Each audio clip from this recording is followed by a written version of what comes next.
Então, hoje, gente, estamos aqui para mais uma conversa sobre o legado do Gaiarsa, e hoje a gente tem uma convidada muito especial, que é uma compositora, cantora, que tem 4 músicas com letras de textos do Gaiarsa. Bem-vinda, Patrícia. Ai, muito obrigada. O prazer é todo meu. Nem acredito que eu estou falando com vocês. É a Patrícia Folks, E o Nadish, bem-vindo, Nadish. Oi, boa tarde. O Nadish, como sempre, né, gente? Nós somos os âncoras desse programa. Toda semana, né? Toda semana. Vou ficar mais ligado. Da letra da música. E eu sei que você não vai cantar, mas podia declamar as estrofes. Conta um pouquinho pra gente isso, como é que foi, que livros são, ou que livro é, como bateu em você, como é que se vira uma música? É uma longa história, vamos lá. Então, eu acho que eu até separei aqui, ó, eu li alguns livros do Gaiarsa. Enfim. E aí, foi assim, eu conheci o Gaiarsa, o trabalho do Gaiarsa na faculdade de fisioterapia no primeiro ano, né? Eu tenho quase 26 anos de formada. E aí ele escreveu aquele, acho que se não me engano, era da Ed Ouro, Primeiros Passos, o que é isso, o que é aquilo. O que é corpo. E o que é corpo. Aí eu olhei aquilo, eu falei, gente, esse cara, ele é fora da caixinha, ele é tudo que eu preciso. E aí, aquilo vinha de encontro com as coisas que eu estava aprendendo na faculdade, né? E aí eu comecei a resgatar no meu inconsciente coisas assim, sabe? Quando eu era criança, adolescente, eu ouvia o programa dele da Bandeirantes, mas assim, en passant, assim, sabe? Criança passando na casa assim. Aí eu via, eu lembro que uma frase me chamou a atenção dele, que ele falou assim, essas mães com esses filhos gritando em casa, vocês têm que ir para fora, vocês têm que mexer o corpo, vocês têm que gritar para fora, para de ficar trancado em casa e tal. Eu falei, não, peraí, eu já conheço esse cara já, né? Ele já estava no meu inconsciente, e aí os livrinhos, a fisioterapia, o estudo da anatomia. Aí uma coisa juntou com a outra, coraça muscular do caráter, psicodrama, vivência corporal na faculdade. Aí eu comecei, já comecei a estudar Jung também, né, porque ele foi um cara, né, Jung, Freud e Reich, né. Aí também já comecei a estudar Reich também, até hoje eu indico meus pacientes para terapeutas reichianos, que é muito difícil achar, inclusive, terapeutas reichianas mesmo, né. Então tem essa coisa do Gaiarsa que eu, assim, eu estudei muito, o último livro que eu li dele foi esse aqui, que acho que é um resumo dele, né, isso aqui. Sim, né? É o último livro. Porque você é fisioterapeuta e é cantora, compositora então, também. Eu vou resumir, né, para não ficar... Enfim, eu tive uma doença autoimune, eu quase morri, isso foi em 2013, e aí, enfim, dentre as possibilidades de tratamento, era só transplante de medula óssea. E a minha mãe é adotada, então eu quase não tinha chance, né? Então eu tinha, assim, tipo, 7 anos de vida. Aí eu entrei naquela você foi te jogaram no calabouço do seu subconsciente, né? E falaram assim, ó, se vira aí, entendeu? Eu acho que todo impacto, né, te mostra isso, né? E aí eu falei, não, peraí, se eu for morrer daqui 7 anos, o que eu queria ter feito que eu nunca fiz? Aí eu falei, putz, eu sempre quis cantar. E eu sempre cantei, né? Aí eu falei, não quero saber, eu vou cantar. Aí começou assim, descer as músicas assim. Eu comecei a compor, porque eu não toco nenhum instrumento, né? Eu arranho o teclado um pouco. Aí as letras começaram a cair assim, eu comecei a escrever. Aí eu falei, eu vou a fundo nessa coisa toda aí. E aí é óbvio, né? Quais as ideias que acabam caindo? O Gaiarsa, né? Não tem como, né? Ele foi um grande influenciador, aí começou a cair, né? Aí, uma das músicas, porque assim, eu fui compondo ao longo desses anos, de 2014, e lancei tudo o ano passado, então foram aí uns 6 anos de trabalho. Não, né? peraí, olha, então é mais importante ainda a nossa live do que eu imaginei. Você acabou de lançar Foi as o suas ano. músicas. Ano Exato, passado já acabou. exatamente. Porque assim, hoje em dia o artista ele lança single, né? Não tem mais aquela coisa de você lançar um álbum, a não ser que você seja um artista muito grande. Então eu lancei singles no ano passado, e agora, esse ano, em março, eu fechei, né, as 11 músicas e lancei o álbum, né? Tanto é que o nome do álbum é Escape da Caverna, né? Fuja da Caverna, né? Eu gravei todo o inglês porque, assim, eu cresci ouvindo músicas em inglês, né? Até, sei lá, pode até ter sido um erro isso, né? Eu poderia, né? A nossa música brasileira é tão rica, né? Eu poderia ter me aprofundado nisso. Mas, enfim, eu acabei, assim, eu acho que eu sou sincera quando eu canto em inglês, porque é a minha referência, né? Então, eu falei, bom, eu vou falar de Gaiarsa, mas eu vou pôr para o inglês aqui e vamos embora, né? Internacionalizando o Gaiarsa. Exato. Até, inclusive, eu vou confessar aqui, eu falei, gente, até perguntei para uma amiga minha publicitária, eu falei, peraí, se eu copiar uma frase dele na música, a neta dele que cuida dos direitos autorais que eu sei, ela pode me processar? Aí a minha amiga falou assim, olha, Patrícia, se for exata a frase, pode dar problema, mas ao mesmo tempo você está jogando um legado dele tão importante numa letra que eu acho que ela até vai gostar, né? Enfim. O Dadias pode falar mais sobre isso, né? Eu não faço parte disso. Mas o livro é uma coisa que vende tão pouco, se ganha tão pouco com o livro, que eu acho que vale muito mais estar mantendo as ideias e o nome dele nesse trabalho do que sendo ficar vigiando o pedacinho da letra ali, né, Nadir? Eu e os irmãos até conversamos disso longamente quando a Fernanda apareceu, a gente checou os 100 anos do Gaiarsa, e a conclusão foi seguindo o destino que o Gaiarsa deu ao próprio texto dele. Quanto melhor a divulgação, melhor. É isso que ele queria. Foi o que eu imaginei. Eu falei, se eu entendi a ideia que ele quis passar, acho que ele vai adorar, né? Qual foi o trechinho? Patrícia? Então, é esse daqui, ó. Eu vou ler para vocês, porque assim, peraí, deixa eu ver aqui. Será que eu saio daqui? Eu saí? Não. Tá, ótimo, tá. Então é aqui, ó. Peraí, vamos lá. Que é o refrão da música, né? Vamos lá. São 2 frases. Todos vigiam todos para que ninguém faça o que você quer fazer. Todos vigiam todos para que ninguém ame quem você quer amar. Eu fiz inglês, como é que ficou em inglês? Tá. Em inglês fica legal. Everybody watches everybody, for nobody does what they want to do. Everybody watches everybody, for nobody loves who they want to love. Fica bonito também, né, em inglês. Fica bonito, né?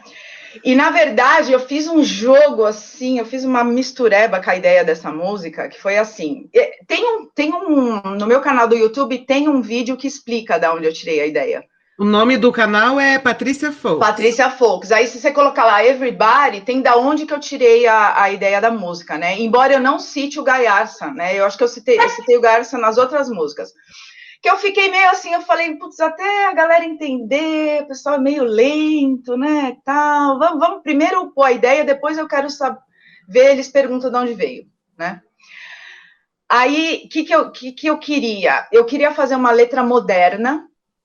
Então, eu queria uma letra que falasse de palavras modernas, conceitos modernos, e aí eu achei a história do algoritmo, né? O algoritmo que comanda nossas vidas agora no mundo social, né? Aí eu comecei a ler vários artigos, vários blogs, aí eu peguei palavras-chave, né? Ranking, afinidade, fake news, etc. E aí, agora vem a salada, hein, gente? Prepare-se que até no vídeo eu falo, ó, calma que a confusão é grande. Então, é assim. O que eu juntei?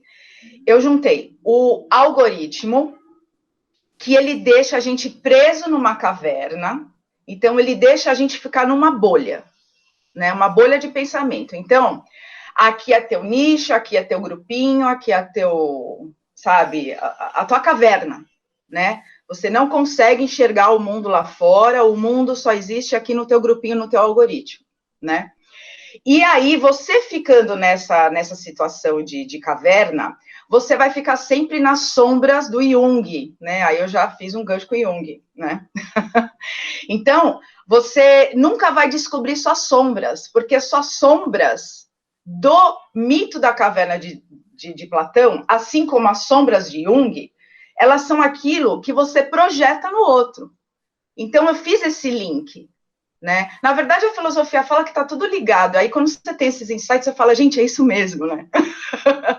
Né? Então, se você ficar na caverna, você nunca vai ver que a sombra que você vê no outro é a sua própria sombra, né? Então, eu fiz esse jogo, o algoritmo, as redes sociais, de alguma forma, ela deixa a gente naquela bolha, você nunca vai se reconhecer, e você nunca se reconhecendo, você nunca vai evoluir como ser humano. É isso. A letra, na verdade, a letra, ela é engraçada, é uma música alegre, agitada para dançar. Mas se você vê ali a ideia que ela quer passar, ela é totalmente irônica. Essa letra é a continuação de Todos Vigiam a Todos para que ninguém faça o que gostaria de fazer, é essa?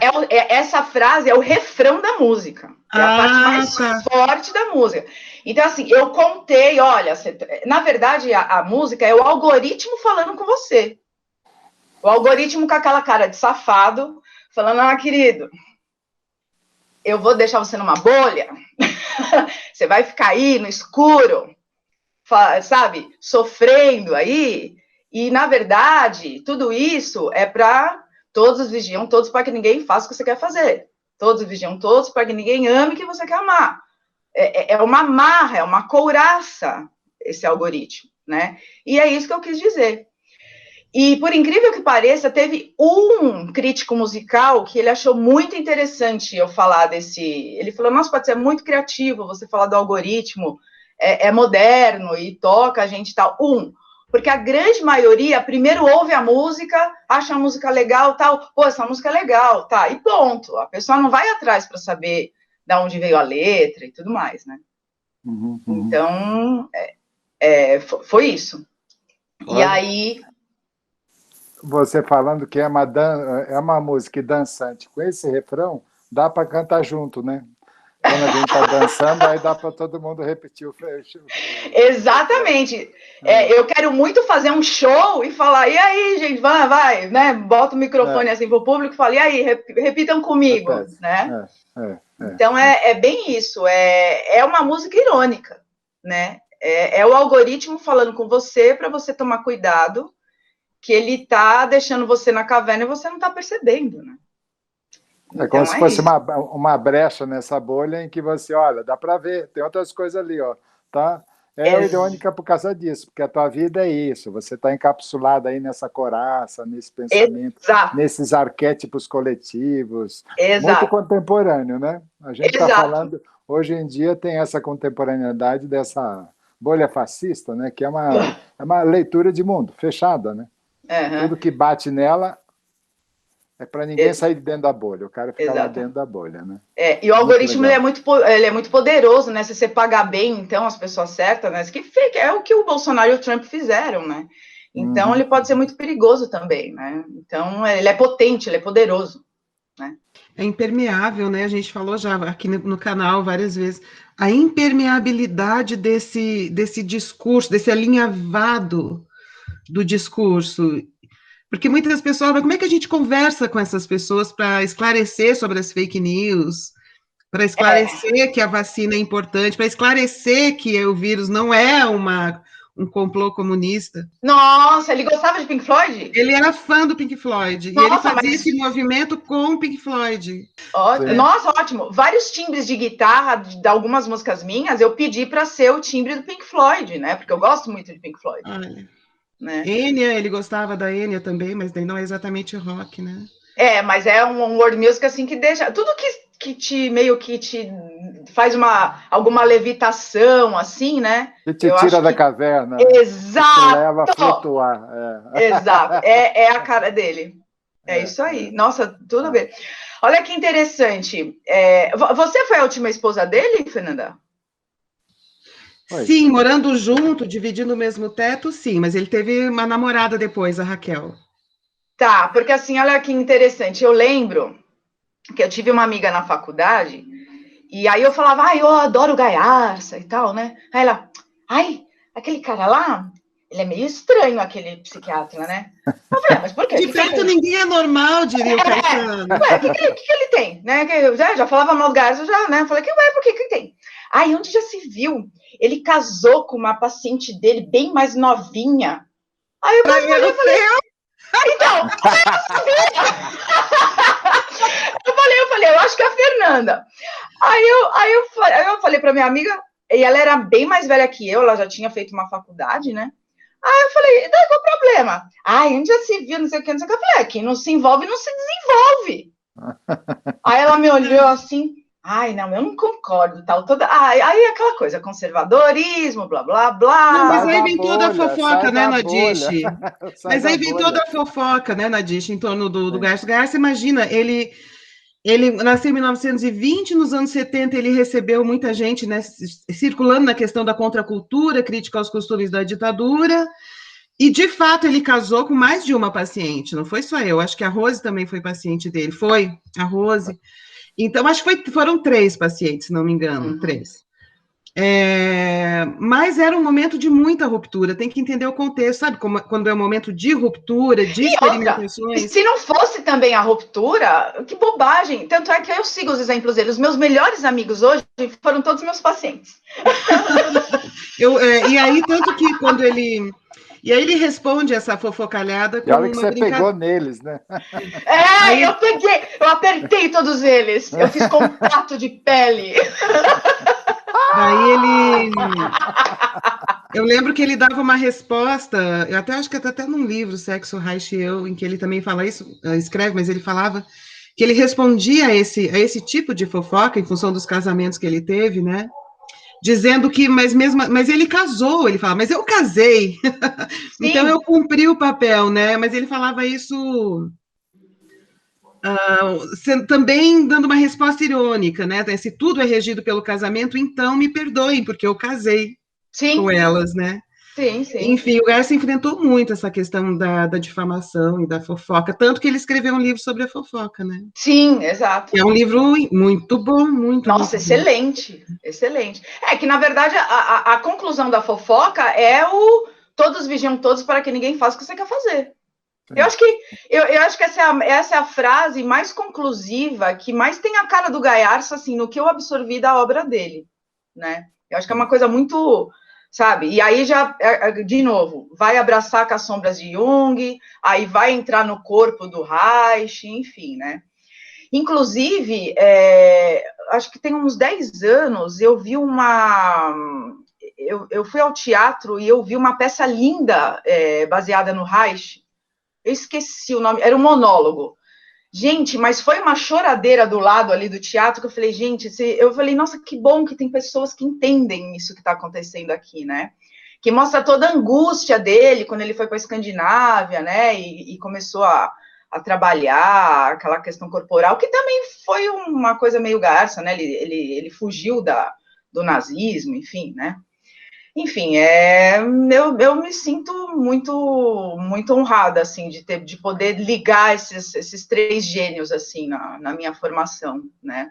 Aí eu fui convidada para escrever num blog da Associação Paulista de Rock, né? Associação de Rock Nacional, enfim. E aí eu sempre gosto de temas assim comportamentais, humanistas, né, para retratar referência a rock, tá? Sabe vocês, óbvio, devem conhecer, sabe esse sinal aqui que roqueiro faz, metaleiro faz? Sim. Que todo mundo fala que isso remete a chifre, demônio, etc, etc. Gente, é o contrário, né? Então, é aí que eu quero fazer o link para vocês. Então, assim, tem muita coisa aí no YouTube, muita filosofia errada, toda torta, explicando errado, dissonância cognitiva, etc, etc. Então, assim, aí eu fui pesquisar a fundo e eu fiz um artigo sobre o que significa esse sinal. E aí, é completamente o contrário né? Então, se você pegar os povos antigos, desde os sumérios, né? Tudo que elevava para o céu era em busca do divino. Então, os celtas já usavam isso, o chifre, né? Aquela O chifre naqueles capacetes antigos, né, que você está falando dos sumérios, é a lua, é um símbolo da lua. Exato. Então, tudo que vai para o divino, tudo que vai para cima, né?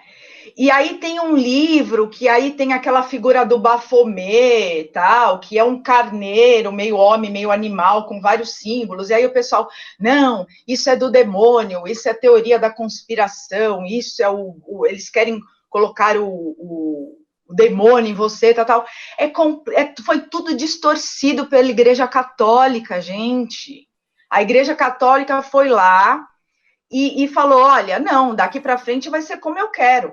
Não, tudo que tiver chifre agora é do demônio, tanto é que a iconografia do demônio criada pela Igreja Católica, ela é o... É o Pan, metade cabrito e metade homem. Toda a iconografia do demônio vem do Pan, e no livro, porque eu estou fazendo agora uns vídeos sobre o Maleus Maleficarum, que é o livro da Inquisição. Eu vi isso daí.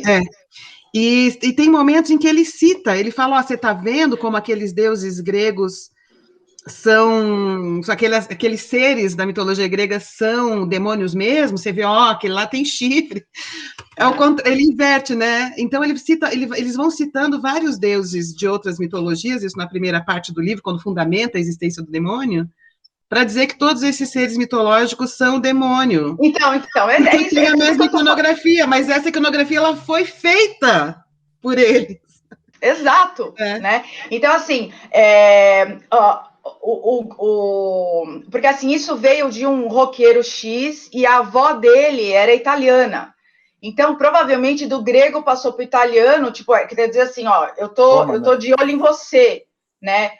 Alguém está de olho em você. E aí foi fazendo e virou isso daqui, e o pessoal, não, isso daí é coisa do demônio, né? E aí você vai estudar a fundo, é tudo deturpado, é tudo atravessado, é tudo explicado errado de propósito, né? A dissonância cognitiva. Não, exato. Que para você não sentir que está na caverna, joga um monte de informação que você parece que está livre, mas não está. Mas eu gostaria de voltar um pouco para a musicalidade, porque o Gayarsa, a parte de arte ele ficou mais na parte gráfica, de quadros, de esculturas. A musicalidade é sempre uma área muito específica. Ela realmente começa a acontecer dentro de um nível cultural mais complexo, porque é uma linguagem matemática, mas sensorial.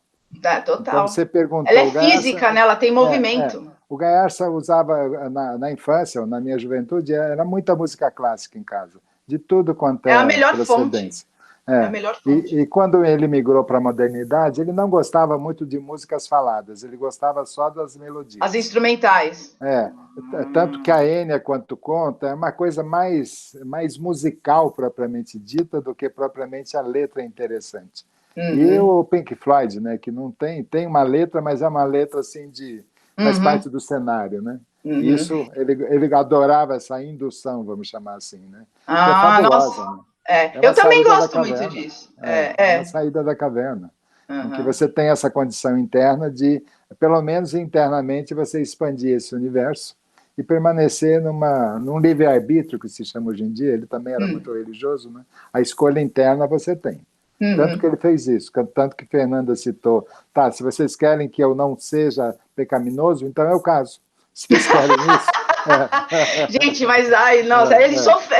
Quer dizer, eu acho que no começo ele sofreu, depois ele falou assim: olha, dane-se sociedade, eu vou fazer o que eu quero, o que eu acho certo. O drama principal de tentarem colocar ele na caixinha, que é uma outra forma da bolha que você disse, era o tal do Conselho de Medicina, né?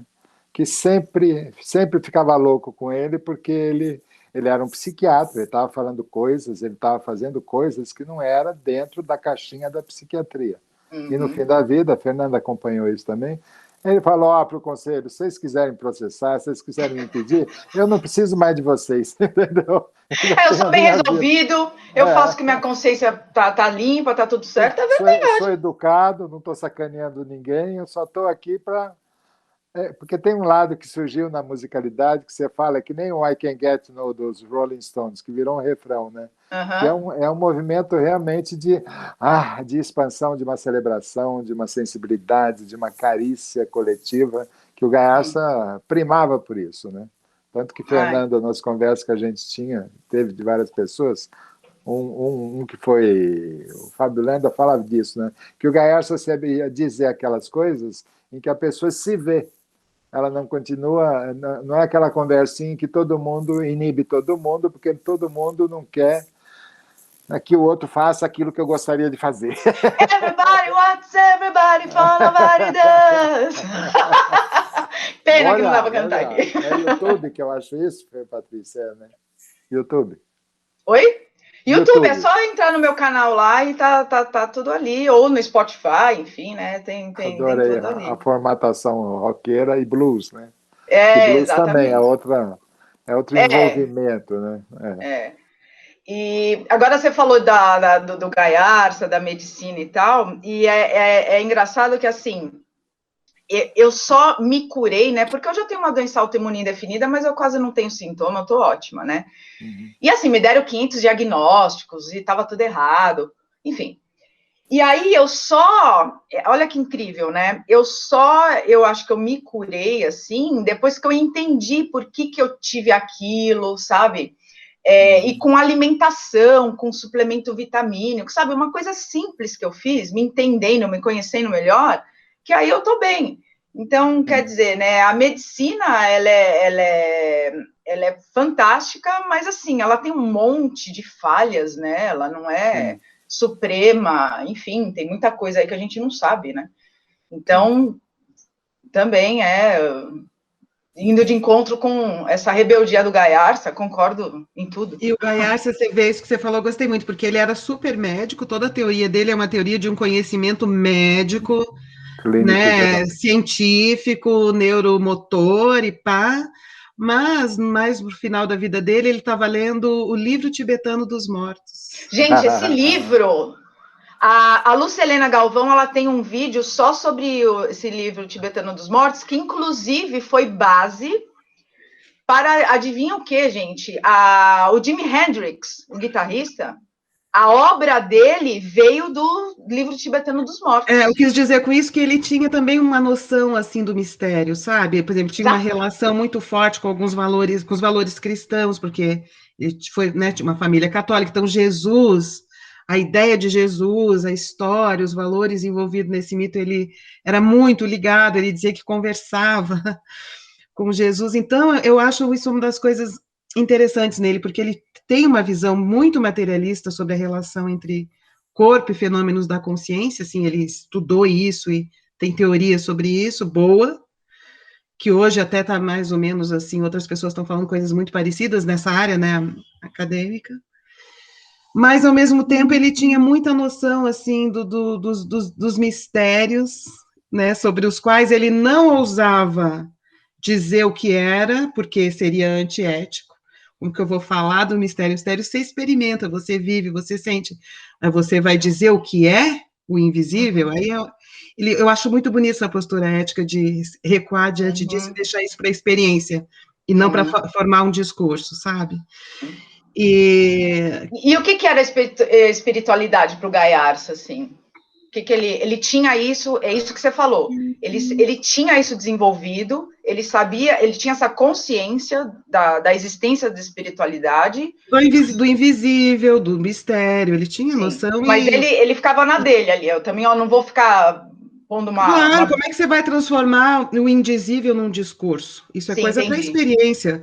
Para um Uhum, discurso, são, né, ou para poesia, mas ele não era poeta, né? Se bem que alguns livros dele têm muito de poesia, como a gente vê na letra da tua música, né? uhum, Então, mas ele tinha uma espiritualidade muito forte. E mesmo essa competência que ele tinha de estar com uma pessoa e ver esse único, essa coisa que, esse momento único, essa pessoa única, essa situação única, também isso é um enriquecimento espiritual, né?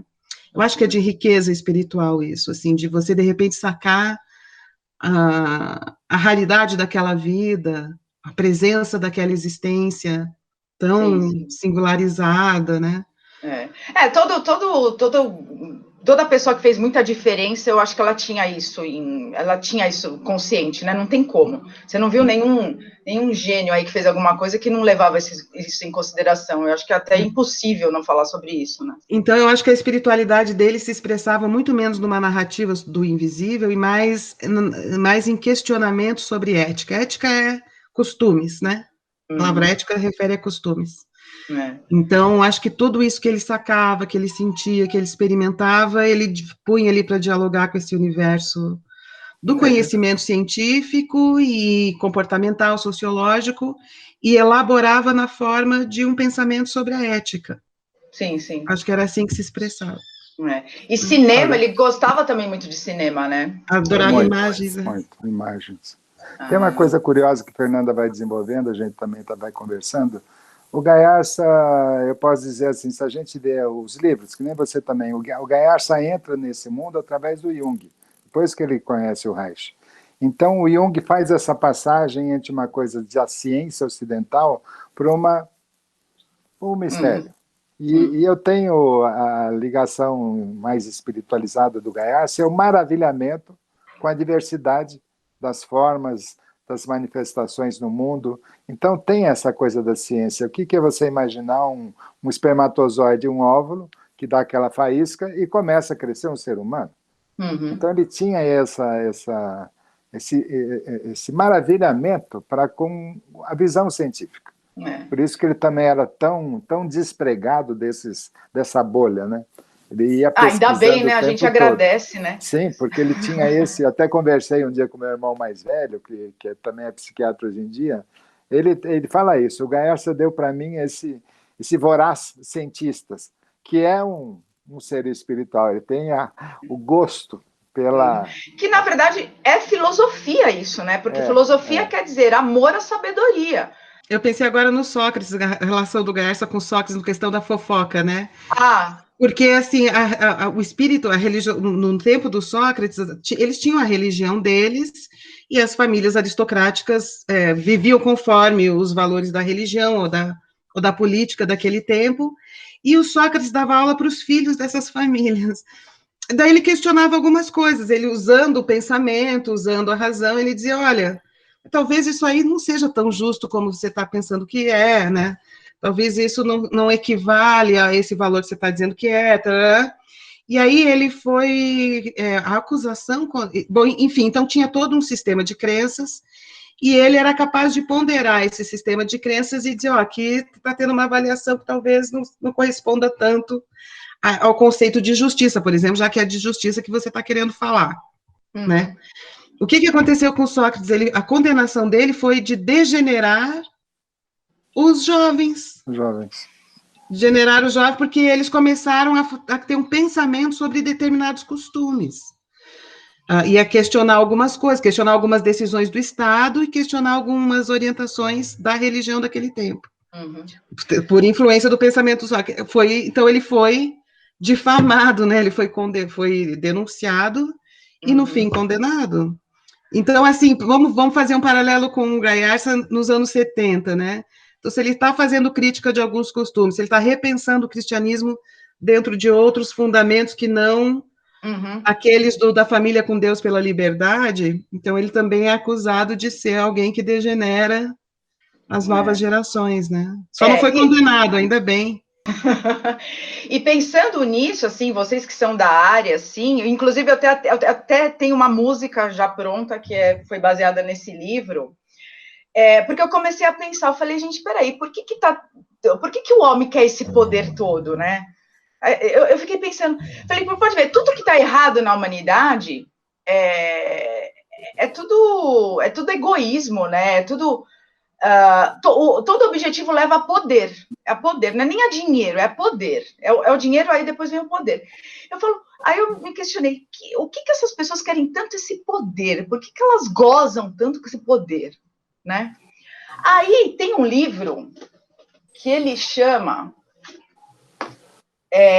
Não Perceberás, Variações sobre o Tema do Paraíso, é da Alice Miller. Essa maluca aqui, Ela pegou a vida da infância do Saddam Hussein, do Hitler, e mais de todos esses loucos que a gente está falando, e foi profundamente na história e ver de onde veio aquilo. Pasmem, todos foram abusados sexualmente. Aí eu falei, uau, tá explicado, né? E ela também já foi abusada, né? Enfim, e aí ela foi, e tem relatos, e tem... Gente, é incrível esse livro, é incrível. Porque, assim, todo tirano, ditador, enfim, malucão, ele é um narcisista, né? Só que, assim, todo narcisista, ele é um fracasso, né, no inconsciente dele. Mas existe uma coisa que também que eu acho muito... Eu lembro que a minha mãe, quando eu era criança, minha mãe era professora, toda proto-feminista, então tinha muito livro bom em casa, né? E ela assinava, sendo professora, ela tinha acesso a umas assinaturas interessantes, e ela assinava muita coisa, e ela assinava aquelas seleções, não sei se vocês lembram, mas a gente vai lembrar. Sim. Seleções é uma revistinha, E nessas seleções sempre tinha alguma análise psicológica, ou de um espião que tinha sido traidor dos Estados Unidos, ou de algum líder. Mas é totalmente... ou de algum... Então, o que aconteceu? Eu me assustava, falava, nossa, de tanta coisa envolvida, eles reduziram essa vida a um problema psicológico. Todas as urgências, tudo é reduzido a um psicologismo. Mas os norte-americanos tendem a reduzir tudo isso ao psicologismo e tirar a trama sociológica, né? Tirar a tragédia. Eu acho que tá tudo junto, né? Não tem como a gente falar, olha, isso é só... Não tem como, é tudo sociológico. Nós somos bichos sociais, não tem como a gente desvincular esse fator, né? Não tem... Eu estava aí ouvindo a conversa e indo num outro viés. Você falou do poder. Eu vivi uma época, década de 70, 80, 90, em que existia cultura. Então, existia. Na minha infância, a gente era de escola de língua francesa, onde se estimulava o pensar. O Gaiarsa, por exemplo, aprendeu latim na escola. Então, eu aprendi francês numa escola estadual, nos anos 70. Pois é. Mas o que é isso que virou esse fascismo autoritário mercantilista? Perdeu a cultura, perdeu a musicalidade, perdeu a escola, perdeu o saber natural das pessoas, dos índios, dos povos originais. Ficou uma coisa muito seca. E aí a gente vê essa supremacia branca, como na minha época se chamava socialmente os novos ricos. Né? Eles enriqueceram, mas não tem conteúdo nenhum. A bolha deles é vazia, eles são só casca. E o Gaiarsa tinha isso, porque falar de sexualidade com o Gaiarsa, claro que ele conversava sobre, mas para o Gaiarsa era muito importante o contato, a carícia, o estar junto, o brincar junto. A sexualidade fazia parte disso, não era a sexualidade em termos de uma solução de vida. Era uma comunhão, né? Então, o que é esse poder que eu também vivo me perguntando? O que esses caras querem, né? Os trilionários, são trilionários do quê? Então, O que é essa bolha medíocre, né? Como diz uma amiga minha que é antropóloga, eu adoro quando ela fala essa frase. Esse aí é um desperdício de carbono. Eu adoro essa frase. Péssimo investimento de carbono. Então, nossa, né, atravessou milhões de anos pós-estelar para virar essa molécula, né, desprezível, né? Então, assim, é isso que eu queria, né? Mas aí que tá, não adianta a gente ficar falando, não, a pessoa é totalmente fracassada. Ela não tem consciência. Não tem consciência. Ela não sabe. Ela vai morrer sem saber. Mas aí, olha só, mas tem uma queixa que o Bolsonaro fez, que eu vi em alguma entrevista, que ele diz assim, o meu filho, eu sempre fui, né, deputado, meu filho, né, fez ensino médio, ensino fundamental, eu sempre me coloquei à disposição para visitar as escolas, um deputado, ir lá falar alguma coisa, nunca me convidaram. Lógico, gente, né? É patético. Isso é simplesmente... Mas eu quero dizer que tem um ressentimento nessa família. Essa família é muito ressentida. Não, total. Existe um olhar negativo geral da sociedade. Geral não, né? Porque tem os 30%. Mas, assim, dos intelectuais, dos artistas, dos escritores, das pessoas que... Os professores. A pesquisa de hoje caiu para 25%, viu, Fernanda? Oba! Não, a esperança no mundo, né? Eu fico imaginando que música que ele ouve, que livro que ele lê, o que ele vê na televisão. Será que ele sabe escrever? Parece que é um analfabeto funcional, né? Não, total. Bom, enfim. Aqui no canal tem um vídeo muito bom, vocês podem ver, mas eu quero também falar para o pessoal que está assistindo, que é de 2 professores da Universidade Federal de Juiz de Fora, que estudaram o integralismo brasileiro, é um livro muito, muito bom, é sobre o integralismo brasileiro, o que é esse fascismo brasileiro, né, como que era, qual era o lugar das mulheres ali, enfim, qual era o pensamento embutido, que era um fascismo, vamos dizer assim, intelectualmente melhor do que esse fascismo frouxo. Assim, esculhambado. Não tem cultura. Esses integralistas, agora não sei o que é pior, né? Ter ou não ter um grau argumentativo cultural, né? Mas o vídeo se chama O Fascismo em Camisas Verdes, procura. E um outro, porque ficou enorme a conversa também com eles, ficou tão boa como essa, a gente ficou horas. E aí também tem um outro vídeo que é a mulher no integralismo brasileiro, que é quando eles contam só como que a mulher qual era a função. Então ela tinha uma função, ali a função era cuidar da casa e transmitir para os filhos os grandes valores do integralismo.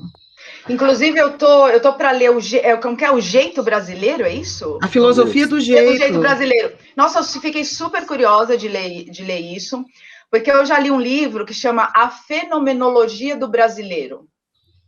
É um brasilianista que acho que ele foi radicado aqui no Brasil, o nome dele, se não me engano, é Wilhelm Flusser.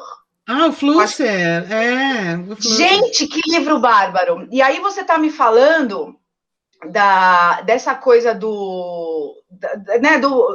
da classe média, né, do brasileiro, como que ele se sente, como que ele é facilmente levado, né, pela mídia bem embalada, aquela coisa tal. E ele trata nesse livro, o Flusser, que eu achei muito legal, que assim, isso nada mais é do que solidão. Eu falei, gente, que curioso isso. Então, assim, aí a gente já vai para o cinema do Sérgio Bianchi lá, que ele falava da felicidade moribunda, né, da nossa cultura, aquela coisa assim. Então, o brasileiro, ele é barulhento, ele confunde o público com o privado, ele é aquela coisa tal. Eu não estou falando nem para o lado ruim, eu não estou questionando aqui se isso é bom ou se é ruim, mas eu estou falando o que é. Aí ele fala, por que é assim? Ele falou que, na verdade, eu achei muito curioso isso que ele disse. Na verdade, é a pessoa querendo falar assim, sabe o bebê que chora, que quer mamar? Sabe, que ele faz escândalo? Na verdade, ele quer chamar atenção, falar, me ajuda, eu estou me sentindo muito só, por isso que eu faço barulho. Eu achei incrível isso. Eu acho que tem uma coisa aqui no Brasil que não dá para... É difícil entender o comportamento da classe média brasileira se a gente não pensa na cultura do privilégio de ser uma pessoa especial. Porque a classe média... Então, existe uma coisa na classe média branca brasileira que é um sentimento que foi culturalmente cultivado por causa de ser um país colonial escravocrata por muito tempo, de a pessoa ser especial. Então, a classe média, os indivíduos que habitam este lugar se sentem especiais. E porque são especiais, têm privilégios. Sim. E esse privilégio é o que garante a dignidade da sua vida, a honra da sua vida, o mérito, sabe? Como se fosse uma meritocracia que não é, né? Por que ficaram tão revoltados com o aeroporto parecer rodoviária? Porque tira deles essa identidade de ser um ser humano especial e privilegiado. E aí entra a igreja no Brasil, que tem uma grande função na história desse país, dizendo você é privilegiado porque você é preferido por Deus. Porque Deus gosta de você, porque é família com Deus pela propriedade, é Deus pela propriedade. Então, o privilégiozinho. Então, essa coisa do ser especial, do se considerar especial no Brasil, é uma coisa terrível, terrível. E é ela que sustenta toda essa cultura, que é uma cultura de cotidiano de privilégio. Essas pessoas essas pessoas são tão especiais, elas se sentem tão especiais, que elas pedem desconto para faxineira. Nossa, não, sem... Não, e é o que o meu esposo fala, né? O cara paga, sei lá, centenas de milhares de reais num apartamento, mas ele não paga a pintura. R$1.000 para o cara pintar, né? Porque tá caro. Porque ele é privilegiado, porque não é com Deus pela propriedade dela, dessa pessoa especial. Então, assim, eu acho que... E essa família Bolsonaro, eles são assim também, né? São Sim, então, é o retrato, né? É a sombra, a diferença, né, do Lula e deles, por exemplo. O Lula e a família não são especiais, eles são o trabalhor, eles são o povo, a origem foi diferente completamente, né? Não, mas eles são um coletivo, eles não se sentem especiais, eles não se falam como especiais. Eles se falam como alguém que faz parte de um movimento coletivo. Agora, essa família Bolsonaro são individualmente especiais. Bolsonaro foi eleito pelo Deus lá, não sei das quantas, veio do cavalo branco, coisa. Então, essa coisa do se considerar é uma alucinação, é uma psicose do Sim, mas é o que eu estou falando. Aí a gente cai naquela coisa, as pessoas não sabem, elas não têm consciência disso que você acabou de falar. Esse que é o problema. Como que a gente vai abrir a bolha e deixar essa pessoa, querido, olha pro teu calabouço, que tem um monte de demônio ali acorrentado ali, que uma hora ele vai te comer, ele vai te pegar, né? Como que a gente intervém? Como que a gente transforma os ruins em bons, né? É muito complicado. É muito complicado o que a gente está vivendo hoje, eu acho muito assustador. Mas eu acho que para ver... vejam esse vídeo, gente, quem está vendo o nosso vídeo, o fascismo em camisas verdes e a mulher no integralismo brasileiro. Explica um pouco no século XX, como é que essa mentalidade foi sendo cultivada ao longo do tempo e como ela se expressa hoje, porque a teoria desses caras nesse livro, a tese deles, né, é que esse bolsonarismo, esse bolsolavismo, é um integralismo esculhambado, assim, mas é ainda vetor do integralismo. Então, ajuda a gente a entender como que é essa classe média branca, especial, de Deus, machista, branca. Talvez a gente tenha que fazer outro, não para discutir a bolha, para quem discutir que acha que é a película da bolha, entendeu? Nossa, adorei. É aquele que tem um carro, que é especial, que foi educado na Santa Maria Igreja e vai, a película. O cara não vê a bolha porque ele acha que aquela película é a vida. O mundo da pessoa é no condomínio e no aeroporto e no shopping, né? A pessoa... Olha que interessante, olha como... Aquela coisa do hermetismo, né? Tudo que está dentro está fora, tudo que está fora está dentro, né? A pessoa, ela vive na bolha do condomínio, ela vive dentro do carro dela, ela blindado, ar-condicionado no carro. Ela vive no ar-condicionado, ela fica no resort, que você fica tudo ali, você fica no aeroporto, você fica na cabine do avião. Naquela padaria, naquele restaurante, naquele spa. Quanto desperdício de carbono? Não, tem uma questão do Brasil, que é um momento terrível, mas estamos vendo todas as sombras que existiam há séculos, né?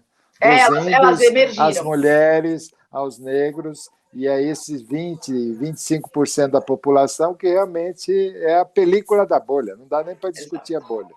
É verdade. Porque se você furar a película, o cara desaparece. Então, são os guardiões da bolha, né? Os guardiões da bolha. O mundo é uma bolha. Olha, eu já estou com várias ideias de letra aqui, hein? Muito bom, gostei. Já começou a colocar aqui. E nesse livro aí que você mostrou, o último dele, né? 50 anos de... meio século de psicoterapia verbal e não verbal, ele, logo no início, ele fala das condições de vida do trabalhador explorado. Sim. Então, o Gayarsa, ele também tinha essa noção, assim, de que esse corpo no mundo estava num ambiente de trabalho, num ambiente social, e esse ambiente poderia ser terrível, e às vezes não há o que fazer se a pessoa está submetida a condições de trabalho horrorosas, a não ser pensar e se posicionar numa crítica a esse modo de ser explorado, né? Ele trabalhava indivíduo, a sociedade, tudo junto. Indivíduo na relação com o mundo, e não só na família, mas também com as relações de trabalho. Claro que ele não desenvolveu isso muito, porque não era a área dele, mas ele cita, ele faz a referência, ele mostra, né? Mas volte mais vezes, tá, Patrícia? Volte mais será vezes. Um prazer. Nossa, adorei falar com vocês. Vou procurar as músicas. Vou procurar as músicas, quero saber. Procura.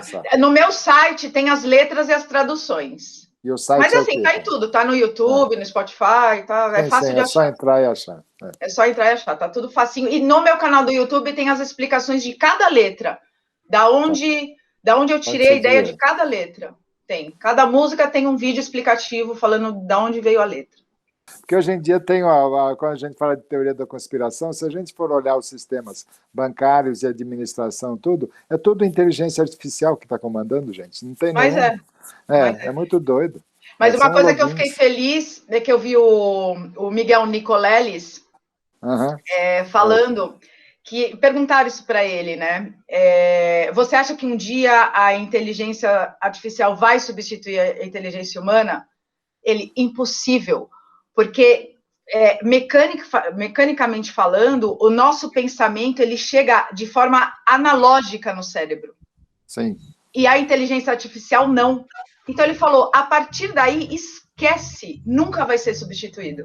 Mas não conversamos sobre inteligência, conversamos sobre a película da bolha.